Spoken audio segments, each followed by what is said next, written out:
You know, I really get kind of irritated when something comes along and declares itself a milestone.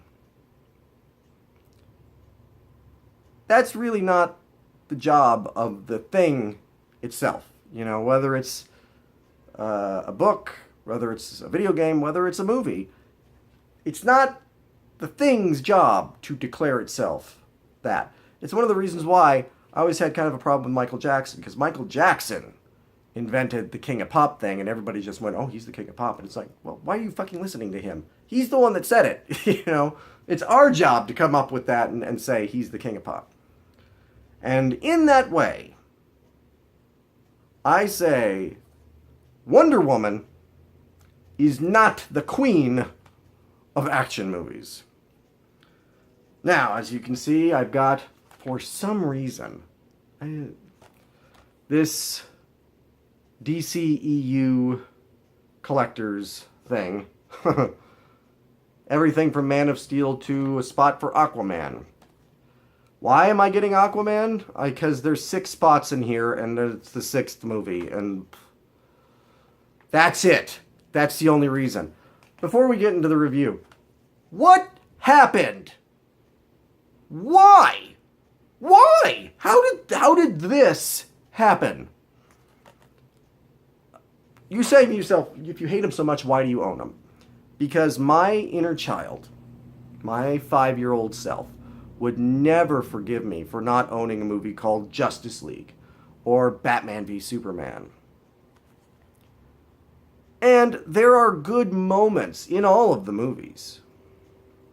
Even, Batman v Superman, I kind of like Affleck as Batman. Harley Quinn in Suicide Squad is fucking amazing. Like, Margot Robbie absolutely nails Harley Quinn, who's like one of my favorite characters. Justice League is brief, I guess, is the best thing you can say about it. Now look, the clear winner in this garbage fire is Wonder Woman. It is hands and feet above the rest. It is the best of the DCEU. That is not saying a ton. Wonder Woman is a good movie. It's a good movie. Don't get me wrong. I'm not going to sit here and say it's not a good movie. If you want my rating, I'll get it out of the way now. 3 out of 5. Which is good. It's not great. It's not even really good. It's good. In the continuum of, like, let's say the MCU, I would put Wonder Woman in, like, the mid-range. It's an Ant-Man. It's a Doctor Strange. It's not Civil War or Guardians of the Galaxy, but nor is it Iron Man 2. And yet, this movie had I was going to say balls, but no. This movie had the gall to declare itself a phenomenon, a milestone. This is something that women have been waiting for. Finally, a female action hero. Really? Really?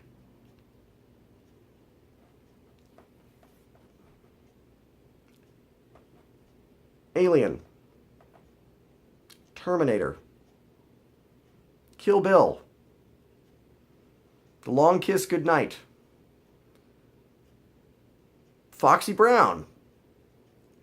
There have been action heroines for decades. Decades! There have been decades of action heroines. Many of whom, again, Ripley, Sarah Connor, The Bride, Buffy, many of whom were action heroines without showing quite so much skin and being quite so... I mean, it's hard to say that they sexualized her because that's just Wonder Woman's costume. But it's a skimpy costume. And... oh, okay. Again, it's like I'm ragging on the movie, but I like the movie. The movie's good. I mean, it's again, it's heads and tails above all the other DCEU movies. It's it's fine. You know, Gal Gadot is a good Wonder Woman.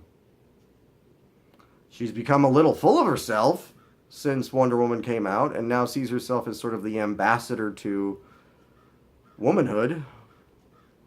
But she is very good as Wonder Woman. Chris Pine is a very good Steve Trevor. The fact that they set it in World War One, a war that almost never gets on screen, when it could have just been much easier to set it in World War Two, I give them props for that. It's a good movie. The effects are great. The direction is great. It is a solid 3 out of 5 stars. It is not the greatest superhero movie ever made. It isn't even in the, Collider did this like top 50 superhero movies back, I want to say like in the spring or something. Wonder Woman, I think, ranked, it was in the top 5, I think. No. Just no. I get that it's opinion, but I don't think that they really picked Wonder Woman because in that upper echelon of superhero movies because of the quality of the film. I think that it was chosen for political reasons. And when you're talking about movies, that shouldn't enter into it for me. I mean, yes, look, every woman who went to Wonder Woman and was inspired and took their little girls and the little girls wanted to be Wonder Woman and everything. That's fantastic. That's great. I applaud the movie for doing that and for giving women representation. I think that's important. But let us not pretend that there haven't been women in the movies before and since that have played action heroes. Princess Leia. Princess Leia, I mean, was she a damsel in distress? Yes. But she also then proved herself more capable than the people who came to rescue her. And eventually became a general.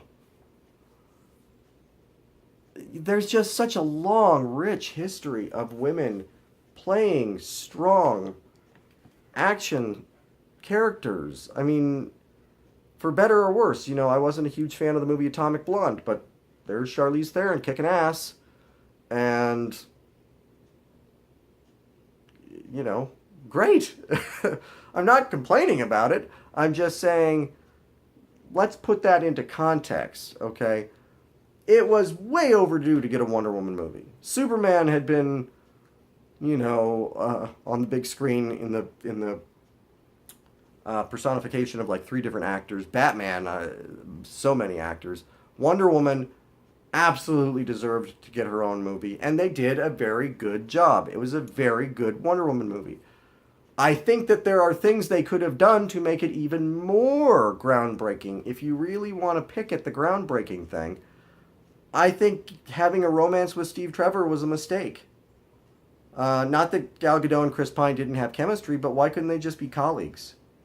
Why couldn't they just be people who were on an adventure together? Why did they have to... I think they slept together in the movie even. Wonder Woman has lived on an island with only women her whole life. She doesn't even know, prior to Steve Trevor, what a man is. And she's going to go to bed with him? That seems a little off to me. And I think possibly even having that LGBT representation with maybe seeing that there were couples on Themyscira that maybe even Wonder Woman had dated would have been better. So for a movie that is gets that rep of being groundbreaking, it pulled its punches so much. Um, and the villain was weak. I mean, that again sort of goes back to the middle of the road Marvel movies. Very weak villain, forgettable villain, completely forgettable. The end battle descends into like a CGI war of pixels when the rest of the movie kind of avoided that. Everybody wets themselves over the scene where Wonder Woman emerges from the trenches. I heard a lot of people compare it to like Christopher Reeve grabbing the helicopter in Superman. I didn't get goosebumps. Maybe that's just me, but it didn't. It was fine. It was an exciting moment. It didn't. Wasn't one where I felt the need to stand up and cheer.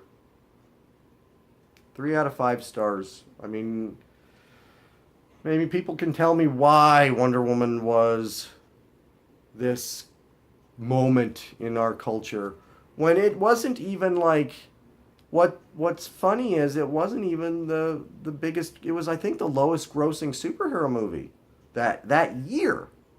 Like, I think that was the year of like Spider-Man Homecoming, Thor Ragnarok, I don't even remember, but there was like 4 or 5 superhero movies that came out, and Wonder Woman was at the bottom. Um, Again, not that box office means good or bad, but for a moment that was this culturally significant moment, I didn't feel it was. It doesn't warrant it to me. 3 out of 5 stars. It's a good movie. Watch it, enjoy it, but it's just, in my opinion, it's not the phenomenon that everybody thinks it is.